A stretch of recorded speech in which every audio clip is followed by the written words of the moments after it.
Perfect.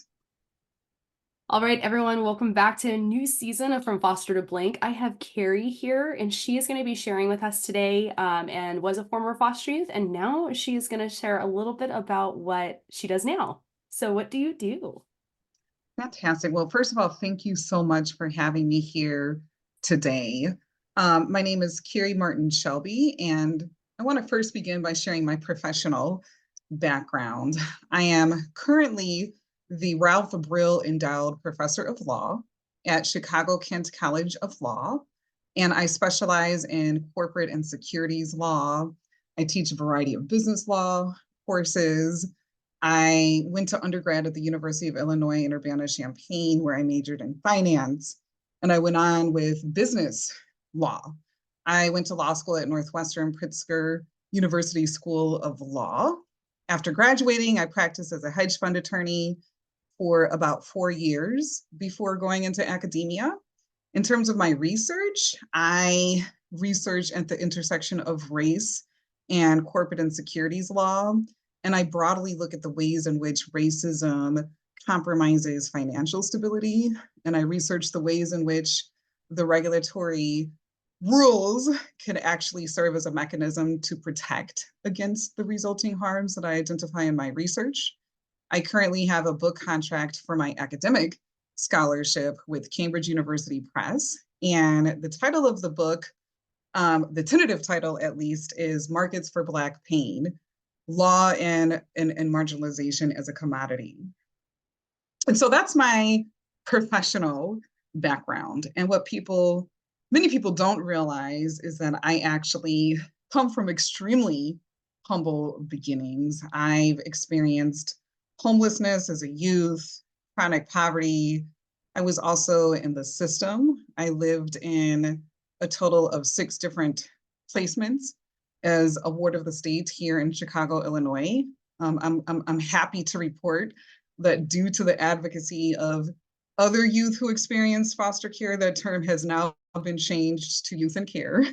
And I went through this from the ages of 13 through 18. And so when I went to college, I was fresh out of foster care.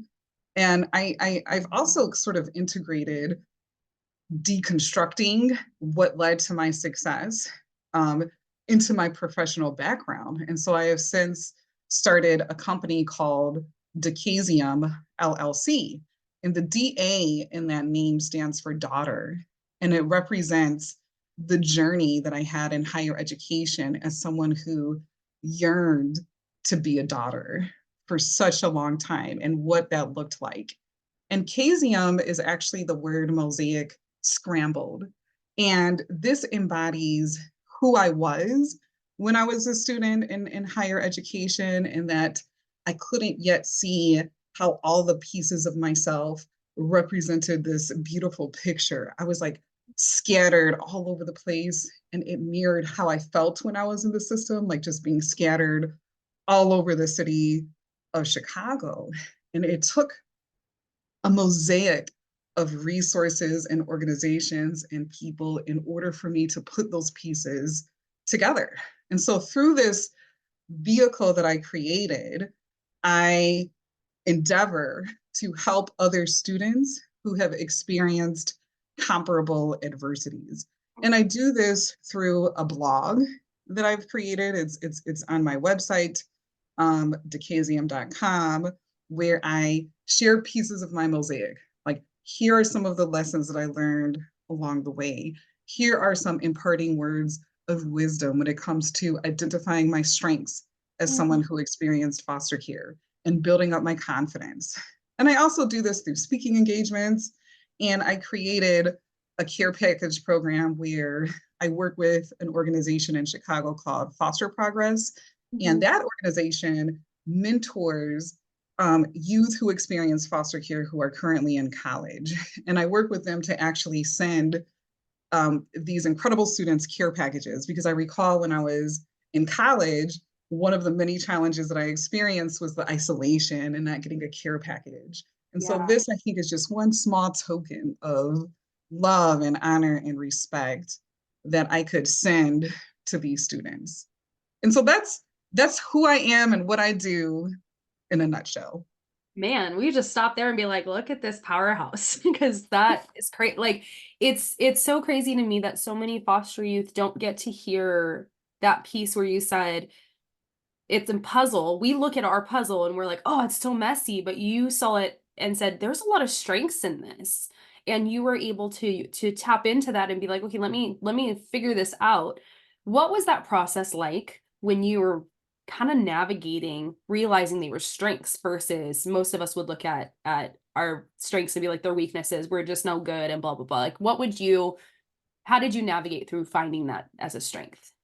I mean, it took a really long time, right? And the reason why I am eager to do these kinds of podcasts is so that the process could take a shorter amount of time for others who are going through comparable journeys for many, many years. And I think this is in a large part due to the messages that we're receiving, right? When you're in the system, you're automatically getting the negative messages, the negative statistics. You know that it's highly unlikely that you will go to college. You're having to endure repeated layers of trauma.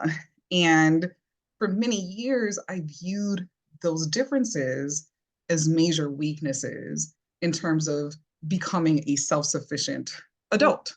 Mm-hmm. And it was through the process of piecing together resources and help, right? Meeting a mentor who said, wait a minute, Cary, you actually are really, really good at navigating complexity.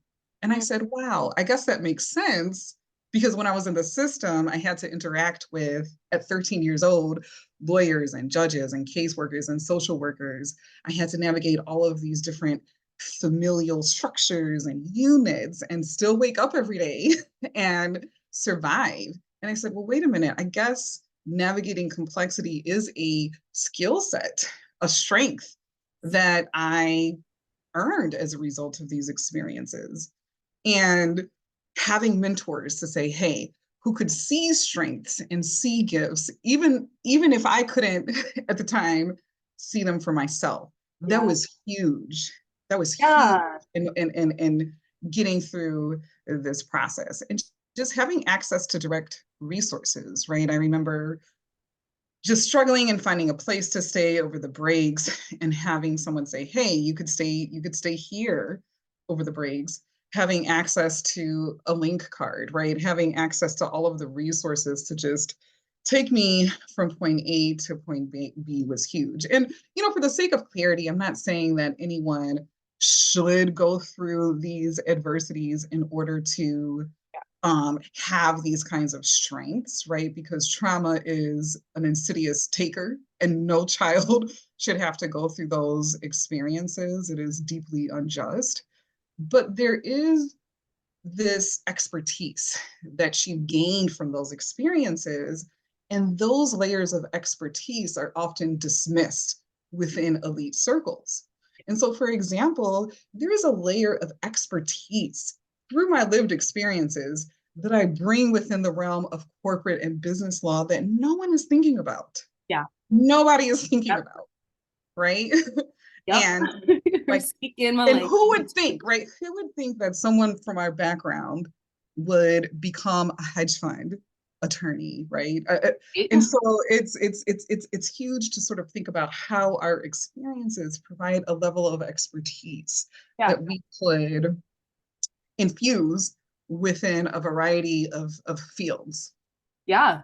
And it's crazy to me too, because you said like you hit it on the head where you're just like in the foster care community, when you get into it, when you're in the system, you just hear all the negative stuff. You hear about the statistics. Like we can ramble off the statistics like this and be Right. like, we know them like the back of our hands. Um, and the hardest part is that they're not getting better. Like some people are like, yeah, it's really has gotten better. I'm like, no, it hasn't. It has not gotten that much better because a lot of the what a lot of people don't realize is that these surveys that go out, they don't hit every single foster youth. They only hit so many, and we're not getting everybody captured. And Right. so a lot of us on the who have been in the inside, if they've worked in the foster care system or a foster youth themselves, they're like, it's not actually accurate. It's also 2 to 3 years old of data that we have versus like real current information. But then you flip it and you said now people started in as a mentor started coming in and saying, hey, like here are your strengths. You no, I 100% agree. Like I would never wish foster care on anybody ever. Like if we could eradicate foster care, I'd be like, perfect. No one else has to go through that. But when we see our hard and we match it and say, look, I'm going to use this with a purpose instead of it just happening. I'm not just going to let this thing take and rule my life. Like I think different. I process different. I am different. We bring that into a strength into the room and people go, ooh, hold on. You just brought something to our attention that we never thought about. And that's a powerful thing to have is to have a different mindset. And I think sometimes we're like, well, here's my baggage, nobody's going to want this, versus like, hey, if we start thinking about the people on the bottom of the totem pole here, we can make a lot of change, which is not a thought process for someone at the top. But you are, in that room, in that top room, and you're going, I'm in an elite club here that you've worked your butt off for, but you get to speak for people who are on the bottom and being like, hey, if you do this, this is how it's going to impact this, and this. And they're like, oh, I didn't think about that. And I think sometimes when we sit back and we look at like how the system is structured, or we look at how things are happening in across the country or in our workforces or in our schools, and we're like, how did it end up like this? People like us are like, well, like, hold on. You're right. Hold on. Like, this is not just by accident. Let's start back over here. And sometimes that bugs people, but it is a strength to be able to, it's not like a friend of mine used to tell me, you have the memory of an elephant. I was like, what? He's like, you just remember everything. And he used to get annoyed by that because I'd hold him accountable. And I'd be like, That's right. now it serves me well because people are like, how did we end up in this situation? I'm like, well, not to this is why. But it is something that sometimes we look at our past and we say, no, it can't be for good. We can't use it with a purpose. We can't take anything good from this or create good from this. And it's like we don't want it to happen to anybody, but you could take what happened to you and say, you know what, this doesn't have to just be the end of this. This could be something so much more. I could help more people. I can give back. I can step into rooms and be so different that people are going to look at me and go, "Ooh."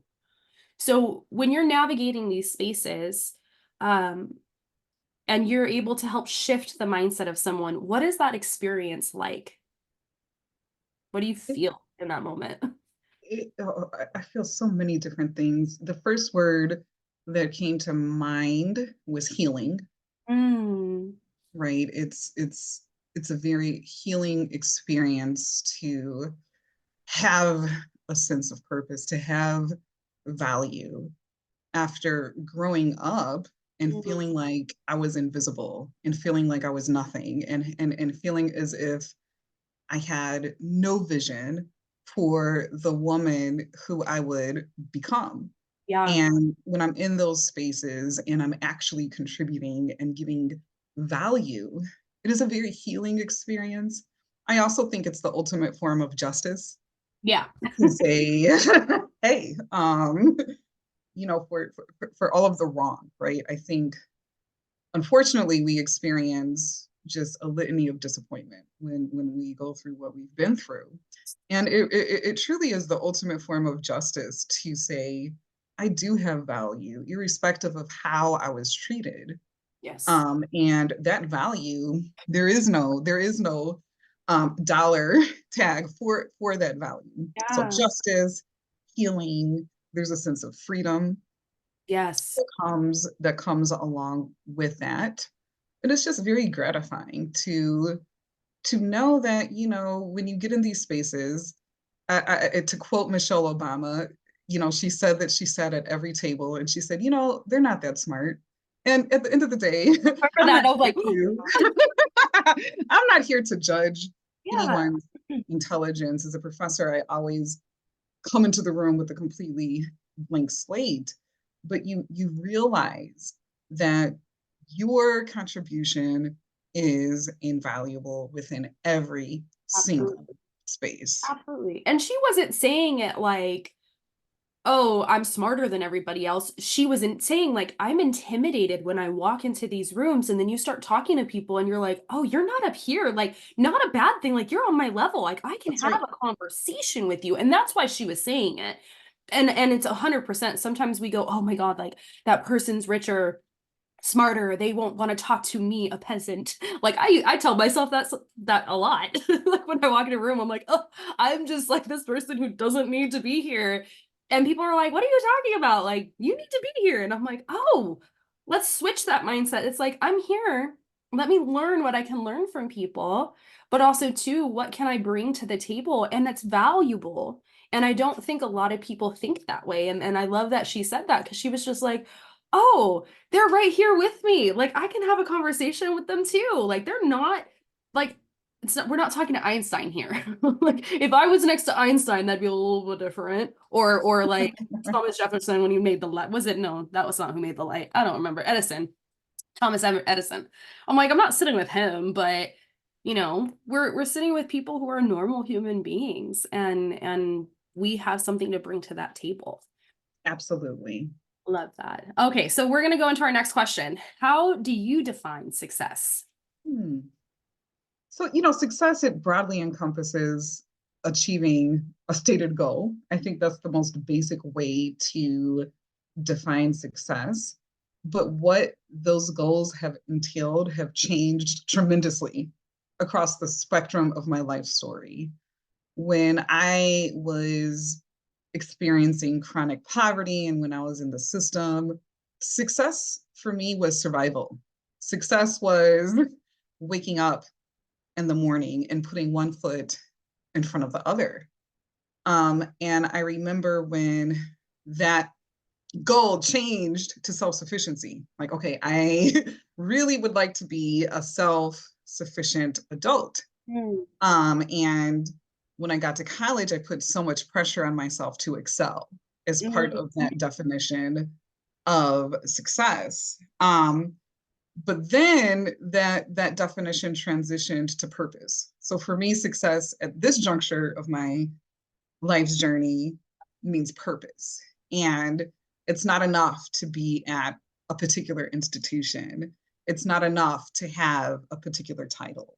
Mhm. Success for me is to move with purpose, to be able to go to sleep at night knowing that everything that I'm doing feeds into this broader purpose. And Mhm.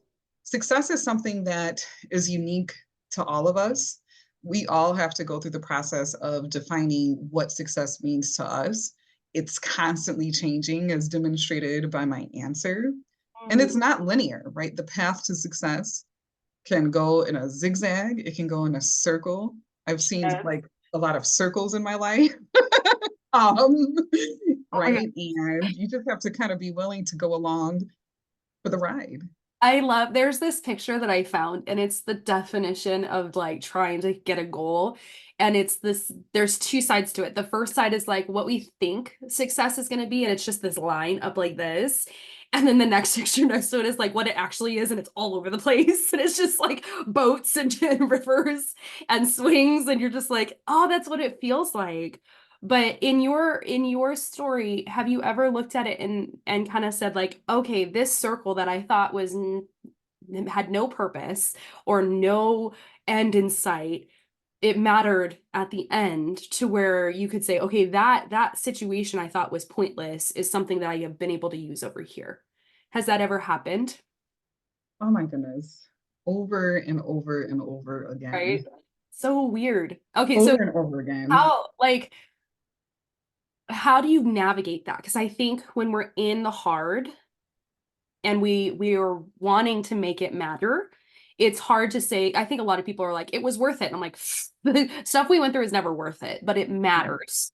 So what is it if someone was in that situation today, instead of just being like, hey, you're going to be fine, this is going to matter one day, how would you kind of guide them through like not quitting in that situation, and kind of saying like, let's find hope for the future, that maybe someday you could use this for something bigger than you.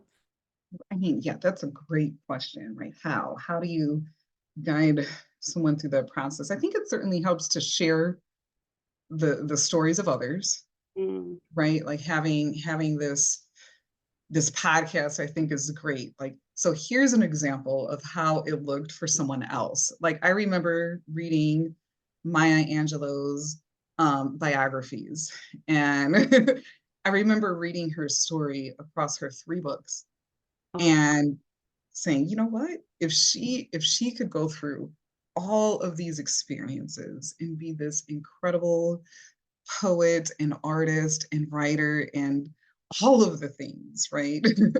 a gem of our generation, then surely I could figure out my own path.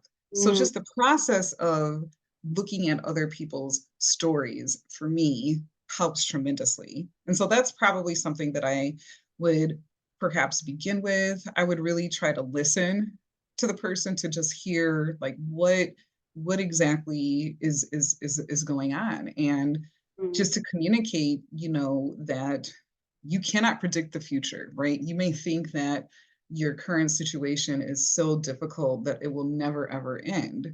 But hard times always end. And you yeah. really don't know what the future looks like. And so why not give it a shot? Mm, And then also connecting that person to resources yeah. to Yeah. help them, whatever resources I have access to, whatever resources I can find, to say, here are some resources to help, right? Yeah. Guide you through the process. And when you get to the other side, whatever that is, and there are many sides, right, to our journeys, help the next person, right? Yeah. That the process of getting from point A to point B and C, D, E, F, G, all the way to Z, And starting back um, over through the alphabet. right, and starting back over. Using the numbers. I mean, it's, yeah, I know, right? Subsections and number, right? It's wild, but It's wild. your story will invariably help you to help others, right? So when you get to the other side, you could then help others Yes. and make it easier for them as they're going through Yeah. their own journeys and their own adversities. I think one of the hardest things that I've come to realize, and I'm speaking for myself, I'm not sure if you've seen this too, in a lot of places that advocate for foster youth, there seems to be a lot of competition happening. And it's sometimes it's not against the organizations, but it's foster youth ourselves. We're just like, well, if that person wins, I can't win. If Right. that person, gets a leg up, then I can't have a leg up. And you're saying share the resources. Don't hold it back. Yes. Like we all can win and then help the next person. And I think that's what helps end things like the foster care system. And we have seen, and I'm sure you've seen this in your line of work, where a lot of foster youth end up homeless, a lot of foster youth end up on drugs and in jail. But there's so many more foster youth who end up winning because people are helping us along the way. Mhm. So when it comes to resources, how can more people find the resources to share? Because I know like my answer is always Google, but Google is overwhelming. If someone was in your state, where could they start looking to find things? This is very, very difficult, right? I think there are systematic barriers to finding resources, right? The social safety net as it stands now is sparse, right? It's Yeah. insufficient. Yeah. And so this is the challenge that we're having to navigate. For me, I know in Illinois, well, it's national. There's like a foster alumni network that has been. I actually discovered it as a law professor because Learn things new every day. And it was like a circle for me, right? Because I was a public speaker. I spoke a lot about my experiences in the system and being homeless when I was in law school. It kind of burned me out, to be honest yes. with you. Mhm. And I stopped completely and dove headfirst into business law and all of the things. And then I kind of did a circle where I said, you know what, I'm ready to go back and Yeah. to have control and autonomy in the ways I want to give back. And so I actually started with the foster care alumni Mm, network, and I found them on social media.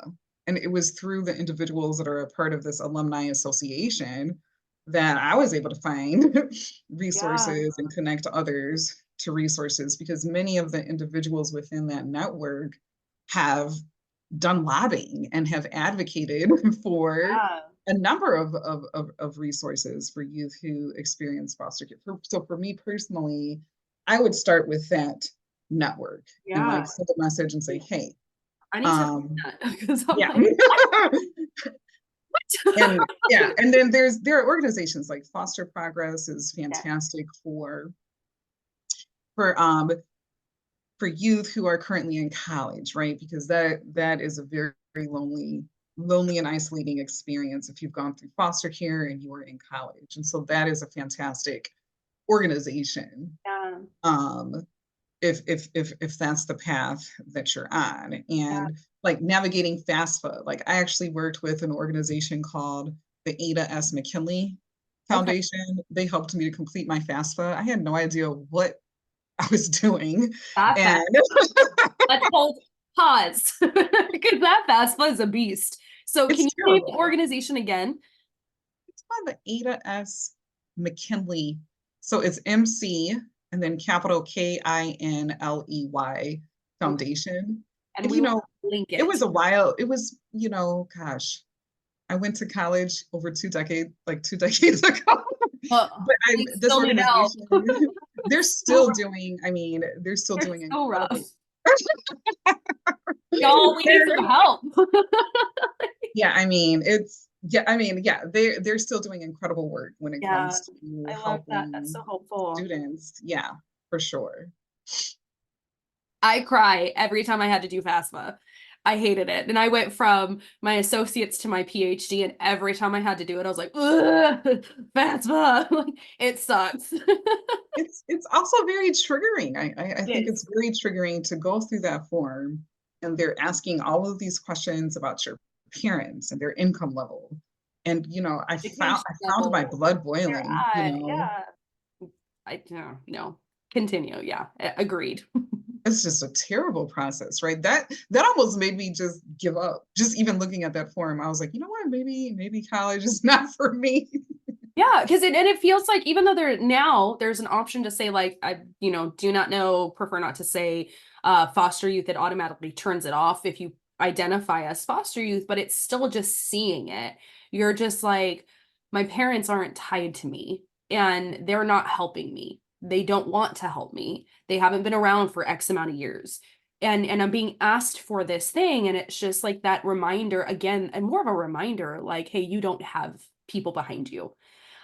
So this is where the organizations can come into play. And I know that there are so many across the country, but there are some that are programs and support programs at community colleges and universities as well that can help walk foster youth through FAFSA, walk them through college, paying for the books and things like that. So check in, anyone listening, check in with the college you want to attend and see if they have some sort of support program, even if it's just an admissions counselor or a financial aid person. Ask them to help you because it is overwhelming and stressful. And I think that we don't want you to have that as a hindrance for moving forward, but we both felt that way of quitting, like done. Like I just remember every time I've seen it, I'm like, oh, I hate that they asked that question. I know why, but it was always that reminder of like, you don't have someone behind you to help you. You're abnormal. And let me tell you, like, you're not abnormal. And even if you want us to sit with you, I will do a Zoom session with you to help walk you through FAFSA. Just don't show me your personal information. Mhm. Mhm. All right. So if we'll go to our last question. If someone were to go your route, or maybe just wanting to figure out where they want to go, what advice can you give them? Such a fantastic question. Um, and I actually love what you said about asking for help, right? Because you don't know what you don't know. And the simple act of asking can help you to discover Mm, resources that you didn't even know existed.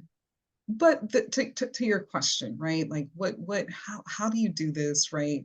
Very, very difficult I use the mosaic um, metaphor as a way to answer this question. And so I think the really big step one is to cultivate the internal pieces of your mosaic. And so for me, that entails understanding the value of your differences, which we talked about earlier in this session, and having this major mind shift where instead of seeing your differences, whatever they may be, as a deficit, they're actually a huge value added within any space or career path that you decide to go down. So understanding the value of your differences, understanding how to protect and identify your gifts. We talked about that earlier. Sometimes it takes having a mentor to identify those gifts, and you have to be engaged in constant conversations with yourself, and you have to silence the noise to really be able to identify Yeah. who you are and think about how to protect your gifts and your talents. Yeah. So these are like all the internal pieces. Then you have the external pieces of your mosaic where you're really building on who you are. And for me, this is the process of finding the resources. It should be easier, right? We shouldn't have to jump through all of these hurdles to find resources, many of which unfortunately do not exist. But there are individuals and people out there who are willing to help. So if you, for example, are interested in law school, you could do little things. You could start with LinkedIn. You and I connected through LinkedIn. We You did. can look for Yeah. people who perhaps are practicing law in an area that you may be interested in. You could send a message, try to have a Zoom chat. If they're in your area, you can meet for coffee and just have those conversations. If you're in high school, you could reach out to your guidance counselor or a teacher or whomever is in the building who you do have a good connection with and have those conversations. They may be able to connect you with other organizations and groups that provide resources. And there are groups out there like pre-law groups that they can help you to access. Once you're in law school, you have to go through that same process of finding resources and building out your mosaic. And then at the end of the day, it just forms this beautiful picture. And then the ultimate goal is to take that mosaic and pass it along to others and multiply it into perpetuity.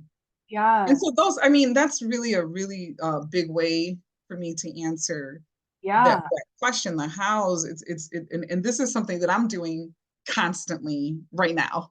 Like it's a never ending process. It is never ending, but I think too, sometimes we hear that. And I know for myself, like I would always get so discouraged when people are like, yeah, just reach out and ask. And I would get a lot of no's before I would Yes. get that yes.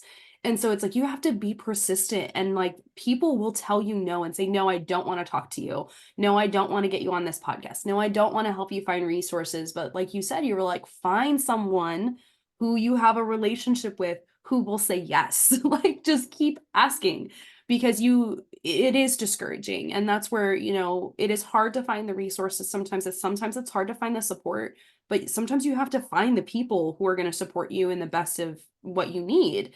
And that unfortunately sometimes means you have to change who you're around to find the support that you need, because there are going to be, like, I know for myself, I grew up in a place where my high school counselor told me, like, I'm not wasting my time on you because you're not a valedictorian student. I'm not wasting my time on you because you come from a broken home. And he like would actively do things to make sure that I wasn't getting the classes I needed, switching my schedule without approval, and all of this other stuff. And it wasn't just me. He did that to multiple students. And people are like, well, that's wrong. I'm like, it happens. But you have to be the person to say, you are messing with my future and I'm not going to stand for this anymore. And then you get out of that situation and you don't stay there. You find the people who will help you change it back. You find the people who will help you connect you to the resources. And then you do that same thing for other people. And that's how we stop people like that. And it's so hard because it's not just us that has to stop them, but it's like there's just so many other people. Sometimes it's our family. Sometimes we're taking our school money and we're giving it to them for whatever, and then we're not paying for our classes, and then we're not being able to finish school. So it's like sometimes we have to make that hard decision to say, you know what, this person or this situation in my life is not where it's going to get me to go that direction. I have to change this here to move forward. And that is the hardest part. I think really is finding the resource and then getting the motivation and mental capacity to say like, let me move forward into this. Because we could psych ourselves out and talk ourselves out of going forward. So how would you encourage someone if they're struggling with maybe like self-doubt, or they're struggling with like pushing themselves to the next level? What advice would you give to them on that? So, thank you for sharing the difficulties of asking, because it is important to understand that oftentimes people will say no, right? Similar to you, I remember having a teacher in high school, and I had this dip in high school where I did really well my freshman year. And then my sophomore year, I got like 3 Fs, and people thought I would drop out because I just was moving to like some placements that weren't particularly good. um, and during that time period, I was no longer an academic star. And I remember a teacher telling me, "You need a mother." And I was like, "Really? Huh, that would be awesome." Oh, duh. Like, you know, aw. the the worst the worst thing that could happen in a situation like that, and in a situation comparable to what you shared with your guidance counselor, the worst outcome would be to let them win and to say, Mhm. "You know what, you're right. I need a mother. I'm hopeless without a mother. I'm giving up. You know what, my guidance counselor said, this is college isn't for me. I'm giving up." That is ultimately the worst possible outcome. Mhm. And so you almost have to develop a sense of entitlement, which can feel counterintuitive when you come from where we come from. Mhm. Because for us, I think it's the case like, okay, we're lucky to have any crumbs that are thrown at us. But you have to have a sense of entitlement to prosperity. You have to have a sense of entitlement to safety. You have to have a sense of entitlement to joy, so that when you encounter these situations, you know without a shred of hesitation that you ultimately deserve so much more. Mhm. And quite frankly, that is a process, right? To have that sort of mindset. And there's a lot of unlearning that has to happen Yeah. through the process of getting there. But in hearing your story, you knew somehow, some way, I deserve something more Mm. than what this guidance counselor is telling me. And that motivated you. And that doesn't mean that you didn't take time to grieve. It is hurtful when that happens. Yeah. So you take that time to process. But if you know that you are entitled to something more, irrespective of your background, what you've gone through, your pain, Mhm. that could be that extra push that you need to keep going and to find the people who do care, who do Yeah. believe in you, because they are out there. It can feel like they are not out there when people treat you so terribly as a child. It can Yeah. make you feel hopeless, but they are there. It's it's so many people are like, "Oh, that kind of person could put the fire underneath you to motivate you," and we know that that's not true. But what it does do is you're right, it makes us look internally and say, "You know what? Am I deserving of this life that I wouldn't want to strive for or not?" And I think people hear the word deserve and they think like it's just going to happen. It's like, no, you have to work for it. Like if I wanted to make $1 million, I don't just deserve that $1 million. I have to work for it. But I could absolutely make $1 million. It is very possible. But if I don't think I can, I'm not going to try to move forward. And Mhm. that's where you're saying, like, you have to match that to say, like, do I really think that I can do this? And when we have situations where people are saying, because of your background, because of your skin, because of your gender, because of your way you grew up, because of your education, because of your lack of, we have that moment of grief that we need to, because that hurts. And you're right, that does hurt. We have to process that. But then we have to go to the next thing of going, do I believe them? Yes or no? Okay, I want to move forward. I don't want to be here.